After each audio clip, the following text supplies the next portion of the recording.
un concours international d'architecture portant sur la reconstruction de la flèche de la cathédrale sera organisé.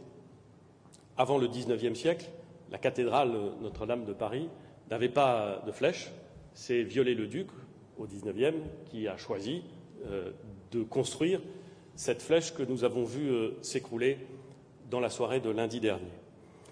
Le concours international permettra de trancher la question, de savoir s'il faut reconstruire une flèche, s'il faut reconstruire la flèche qui avait été pensée et construite par Viollet-le-Duc dans les mêmes conditions, à l'identique, ou s'il faut, comme c'est souvent le cadre et le cas dans l'évolution du patrimoine et l'évolution des cathédrales, doter la cathédrale Notre-Dame de Paris d'une nouvelle flèche adaptée aux techniques et aux enjeux de notre époque. Dès la semaine prochaine, nous présenterons en Conseil des ministres un projet de loi qui donnera un cadre légal à la souscription nationale que le Président de la République a lancée. Ce projet de loi précisera en particulier les garanties de transparence et de bonne gestion que nous apporterons dans la gestion des dons.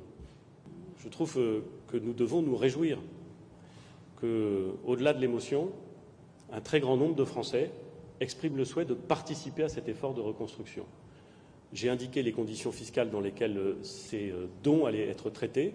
Il ne vous aura pas échappé que seuls les dons inférieurs à 1 000 € bénéficieront d'un régime fiscal spécifique. Pour tout ce qui est au-delà de 1 000 €, c'est le régime de droit commun qui s'appliquera. Et je pense que ça répond d'une certaine façon à la question que vous posez.